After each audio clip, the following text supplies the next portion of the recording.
boa noite, sejam bem-vindos a mais um programa Personalidade. Nesse programa a gente recebe grandes nomes aí da música, da literatura, da cultura e hoje não poderia ser diferente. A nossa personalidade de hoje é suíço, psicólogo, biólogo, filósofo e ficou conhecido por seus trabalhos aí no ramo sobre a inteligência e o desenvolvimento infantil. As suas obras servem hoje de base para inúmeras pesquisas no ramo da psicologia e da pedagogia. Já sabem de que eu estou falando?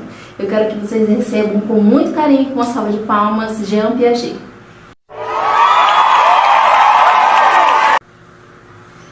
Bom, ele já está aqui do meu lado, como eu disse, ele é suíço, mas você que está em casa vai poder acompanhar tudo através da nossa tradução simultânea, tá bom? E a gente já vai começar aqui com a primeira pessoa que gravou um vídeo para ele, fazendo essa homenagem, e a gente vai ver agora quem é. Rodolfo. Jean William Fritz Piaget. Este é meu filho, meu primeiro filho. Nasceu na Suíça, dia 9 de agosto de 1896. Depois dele, tive mais 2 filhas. Ele muito dedicado, muito estudioso, tanto que com 11 anos ele escreveu seu primeiro artigo sobre pardal albino, onde seu pai ficou muito orgulhoso. Filho, você merece todas as homenagens. Beijo.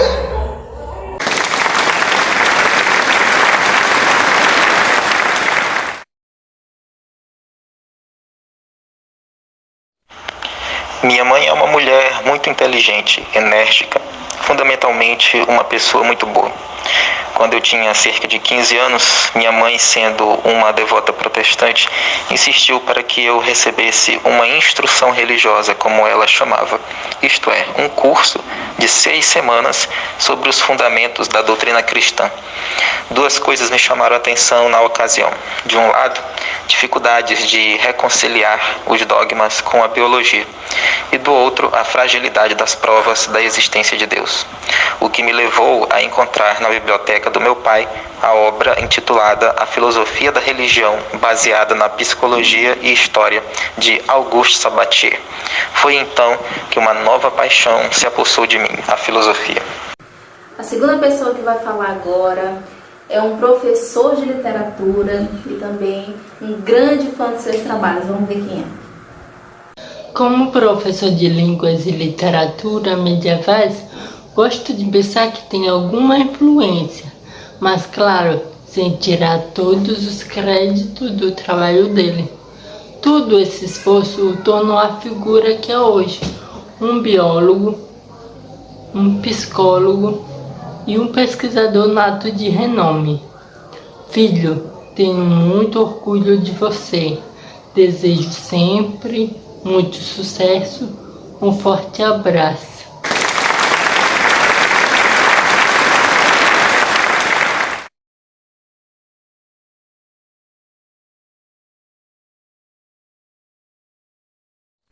Meu pai sempre foi um homem ativo intelectualmente. Ele dedicou a maior parte dos seus escritos à literatura medieval e, em menor grau, à história de Neuchâtel. É um homem de visão crítica e meticulosa que detesta generalizações improvisadas. E ele não tem medo de começar uma briga quando encontra a verdade histórica distorcida para obedecer a respeitáveis tradições. Entre muitas outras coisas que ele me ensinou, está o valor do trabalho sistêmico, mesmo em pequenas coisas.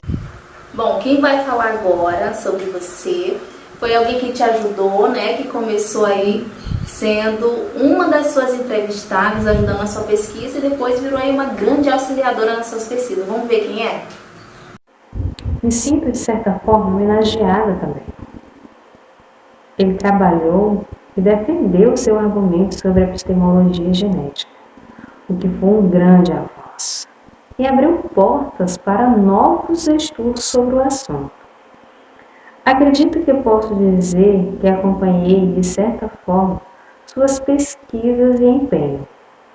Você é um ser de inovações, sempre digo isso, e essa é com certeza sua característica mais forte. Parabéns pela homenagem e um grande beijo.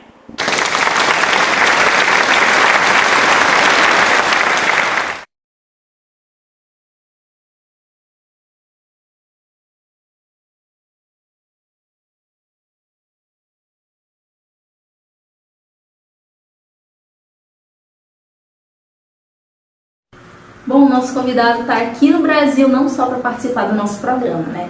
Ele veio participar também de um evento internacional com outros grandes nomes de pensadores aí da educação. Se você quiser saber mais dessas informações desse evento, continua aqui no nosso programa que a gente vai para um rápido intervalo comercial e volta já já. Prepare-se! Vem aí uma semana recheada de conhecimento. Semana dos Pensadores da Educação. Atenção, alunos do curso de Pedagogia, vocês não podem ficar de fora dessa.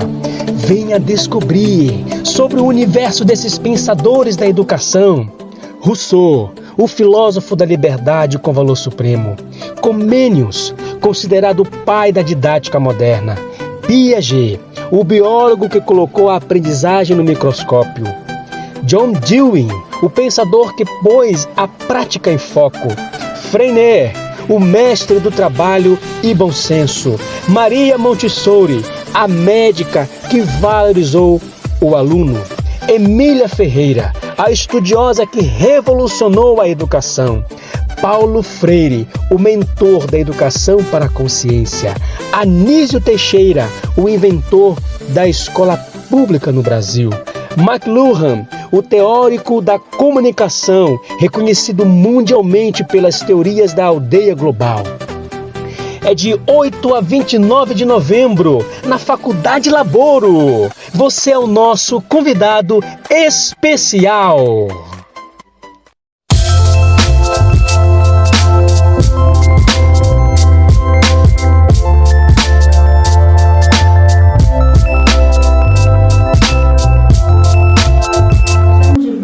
Nosso segundo bloco desse programa. A gente vai continuar as homenagens aqui para o nosso convidado. Para você que acabou de chegar, estamos recebendo ninguém menos que Jean Piaget. Mas ele está aqui para participar de um evento internacional, como você viu aí no nosso comercial, e a gente quer saber um pouco sobre o que você vai estar palestrando nesse evento. Bom, irei abordar um pouco sobre as estruturas operatórias. Eu as entendo como sistemas de transformações exercidos pelo sujeito e, portanto, são o prolongamento das ações do sujeito. Desse ponto de vista, o desenvolvimento da inteligência aparece como uma série de construções. Esses estágios ou níveis acontecem antes mesmo da linguagem. O primeiro é o sensório motor, a seguir o nível das primeiras representações com o aparecimento da linguagem, mas sem chegar ainda às operações. É o período pré-operatório. Mais tarde temos o nível das operações, que chamamos de concretas, pois se apoia em objetos manipulados pela criança. E, finalmente, o nível superior. A criança pode raciocinar tanto sobre hipóteses como sobre objetos. São as operações formais. Esses estágios são sequenciais e é necessário passar por um para atingir o seguinte. As ideias, é claro, podem variar de um meio social para outro. Vamos escutar mais uma pessoa que resolveu te homenagear hoje. Lulu. Olá a todos do programa, olá a todos os telespectadores, olá meu querido amigo e companheiro. Quando o conheci, não pensei duas vezes e o chamei para integrar o corpo docente do Instituto Jean-Jacques Rousseau e foi uma das maiores aquisições que tivemos. Sempre muito dedicado, um incansável estudioso e não é à toa que escreveu em torno de 50 livros. Meu amigo, que honra e que alegria é poder falar um pouco de você. Desejo sucesso e um forte abraço.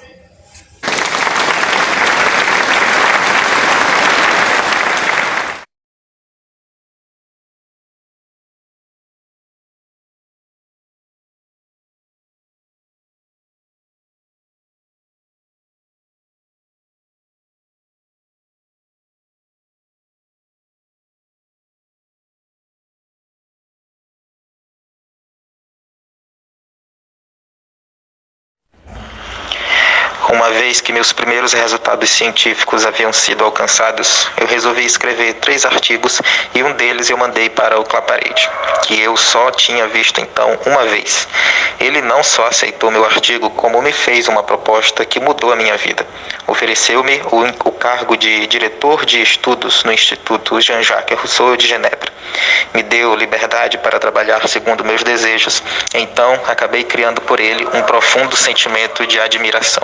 Obrigado, amigo, pelas palavras. Bom, a gente vai para a última homenagem desse bloco. São pessoas muito importantes para você. Vamos ver quem são. Saber que fomos objeto de estudo, eu acho até engraçado falar isso. É verdade. E o mais incrível é que isso possibilitou outros profissionais a enxergarem aspectos que ninguém tinha se dado conta ainda. E o mais importante é que ajudou na compreensão do desenvolvimento cognitivo do ser humano. O que impulsionou a teoria cognitiva, que é justamente os estágios da aprendizagem. Que ele separou em 4, que são inteligência sensório-motora, inteligência pré-operatória, operatório formal ou abstrato e operatório concreto. Pai, nós temos muito orgulho do Senhor. Você merece todas as homenagens do mundo. Beijo. Beijo.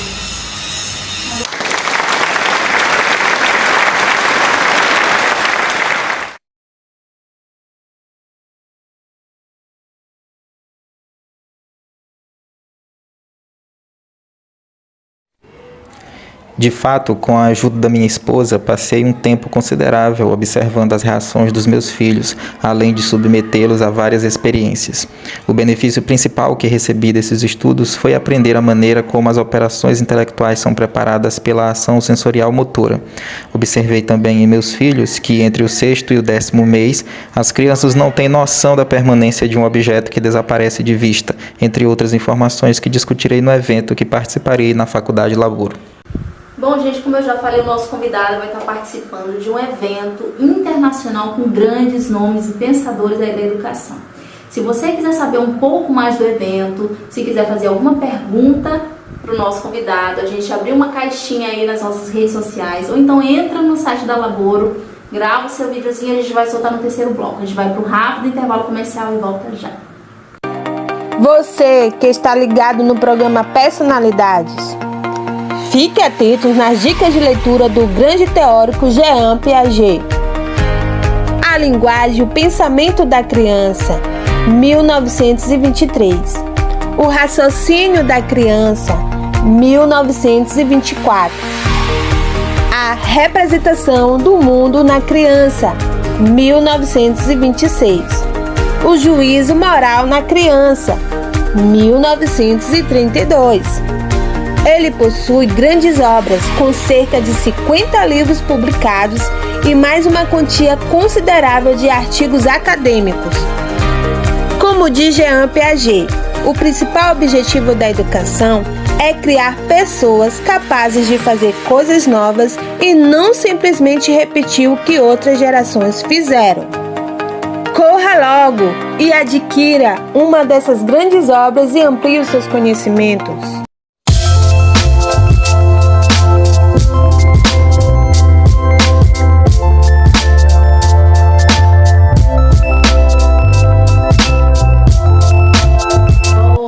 Terceiro e último bloco desse programa, a gente deixa uma caixinha aberta de perguntas se você quiser fazer alguma pergunta para o nosso convidado. Como você sabe, ele vai estar participando de um evento que vai estar aí acontecendo na Faculdade Laboro com outros grandes nomes da educação e você não pode ficar de fora dessa, né? Então entra no nosso site agora e manda sua pergunta. Bom, eu também tenho uma pergunta para você, Piaget. Uma das suas preocupações científicas mais conhecidas e divulgadas é justamente sobre a psicologia infantil. Você lançou até algumas obras referentes a esse assunto, né? Uma delas é A Linguagem e o Pensamento da Criança, de 1923, A Representação do Mundo na Criança, de 1926, e O Juízo Moral na Criança, de 1931. Que lugar esses estudos eles ocupam na sua trajetória intelectual e que percepção você tem hoje desses seus trabalhos? Essa etapa da minha trajetória de vida foi marcada pela mudança que fiz para o Instituto Jean-Jacques Rousseau em 1921, a convite do ilustre Claparede. Foi uma oportunidade ímpar, pois mudou minha vida em vários sentidos. Aliás, foi trabalhando no Instituto Rousseau que conheci minha esposa Valentine Chatenet. Ela era inicialmente uma estudante e depois se tornou minha colaboradora intelectual permanente. Bom, os estudos que conduzi naquele instituto tiveram alto impacto na minha trajetória acadêmica, apesar de não considerá-los plenamente maduros. Eu considerava-os mais como uma documentação, resultante das investigações coletivas que coordenei naquele tempo, orientando um significativo grupo de estudantes. Além dos livros que você citou, publiquei O Raciocínio na Criança, em 1924, e A Causalidade Física na Criança, em 1927. Como pode ver, foram 10 anos de estudos compilados nesses 5 livros e que, para minha surpresa, foram amplamente lidos e discutidos na Europa e nos Estados Unidos. Isso me deu a oportunidade de viajar para vários países a convite de várias universidades para ministrar palestras a respeito das minhas conclusões, que, confesso, não eram tão sistemáticas quanto eu gostaria. Existiam 2 pontos essenciais falhos nesses primeiros estudos. Um deles eu não conhecia antes de estudar o comportamento infantil. O outro, no entanto, eu conhecia e perfeitamente bem. O primeiro desses pontos consistia em limitar minha pesquisa à linguagem e ao pensamento expresso. Eu bem sabia que o pensamento procede da ação, mas acreditava, na ocasião, que a linguagem reflete diretamente atos e que, para compreender a lógica da criança, tem-se de procurá-la no terreno das conversações ou interações verbais. Só mais tarde, estudando os padrões do comportamento da inteligência nos 2 primeiros anos, é que aprendi que, para uma completa compreensão da gênese das operações intelectuais, a manipulação e a experiência como objetos deveriam ser levados em consideração primeiro. Portanto, antes do estudo baseado em conversação verbal, um exame dos padrões de conduta tinha de ser feito. Naquele momento, eu não tinha o menor interesse ainda em pedagogia, pois não tinha filhos. Só depois, quando tive que lidar com os meus filhos, meu interesse pedagógico aflorou de vez. Essas interações com seus filhos também deram origem a outras obras, não é isso? Você poderia comentar para a gente um pouquinho? Sim, 3 volumes que tratam principalmente da gênese da conduta inteligente, ideias de constância e causalidade objetivas e dos começos do comportamento simbólico, imitação e brincadeira, por exemplo. Então, eu escrevi O Nascimento da Inteligência na Criança em 1937, A Construção do Real na Criança no mesmo ano e A Formação do Símbolo na Criança, publicado em 1945. Aspectos desses estudos comentei ainda há pouco quando respondi ao vídeo dos meus filhos. Hoje eu não tenho dúvidas de que tudo em nossa vida influencia o nosso pensamento científico. Bom, a produção separou algumas perguntinhas dos nossos telespectadores e a gente vai para a primeira pergunta agora. Olá, meu nome é Luana de Oliveira Lira, estudante do curso de Pedagogia. A minha pergunta é sobre a teoria do desenvolvimento cognitivo. Eu gostaria de saber se você imaginava que a teoria do desenvolvimento cognitivo seria de suma importância na educação e no meio pedagógico. E como você enxerga essa grande importância do seu trabalho na educação? Compreendo a importância que foi dada às minhas pesquisas, principalmente porque traço uma linha sobre a construção desse desenvolvimento, pois penso que o conhecimento se realiza através de construções contínuas e renovadas por uma interação com o real e não são pré-formadas. Existe uma criatividade contínua. Gostaria de mostrar a razão pela qual o conhecimento não se encontra pré-formado nem no sujeito nem nos objetos, e sim o que existe é uma autorrealização e, consequentemente, uma construção e uma reconstrução contínua. O conhecimento nunca é uma cópia, o conhecimento é sempre uma assimilação, isto é, uma interpretação por integração do objeto às estruturas anteriores do sujeito. Tem mais gente querendo mandar um recado, mandar uma pergunta para você, vamos ver. Piaget, que aspectos do construtivismo, segundo a sua perspectiva, são mais importantes? O ser humano tem a necessidade de compreender, entender o seu entorno, como funciona determinada coisa ou situação, para poder atingir o equilíbrio. Quando não conseguimos compreender algo, aquilo nos incomoda e ficamos em desequilíbrio. Então, para atingirmos o conhecimento sobre algo novo, temos que incorporar novos elementos ao nosso conhecimento prévio, o que chamo de assimilação. E esse processo de redefinição chamo de acomodação. E ele é fundamental para a compreensão do novo.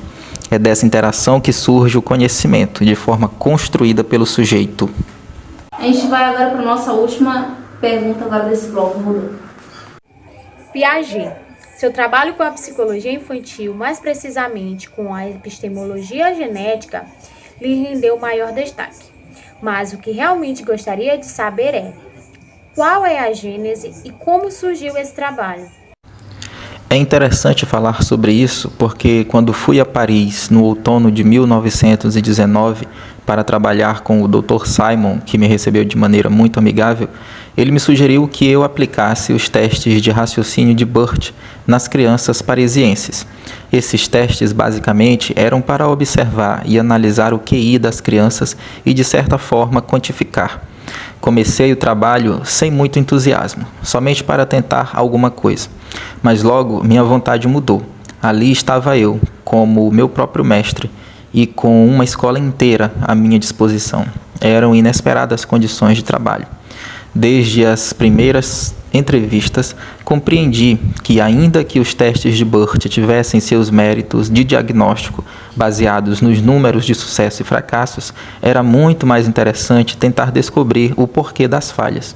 Então, ocupei meus pacientes com conversações padronizadas por interrogatórios psiquiátricos, com o objetivo de descobrir algo sobre o processo de raciocínio subtendido em suas respostas certas e especialmente nas erradas. Bom, a gente está aqui recebendo muitas mensagens, a produção separou aqui algumas mensagens para você, Piaget, de pessoas que mandaram beijinhos, abraços. E vamos ver aqui, uma das primeiras pessoas diz que é uma grande fã sua, é a professora Isis Maria Monteles, da Faculdade de Laboro, está mandando um super beijo, um abraço. E também a turma de Pedagogia da Faculdade de Laboro, dos Polos São Francisco e Cidade Operária, que está mandando aí um beijo, abraço. E aí muito carinho para você, Piaget. Obrigado, professora Isis Monteles, pela mensagem, pela admiração. Agradeço também aos alunos do curso de Pedagogia que mandaram mensagem. Nos próximos dias estaremos nos encontrando na Faculdade de Laboro para o nosso evento. Até lá!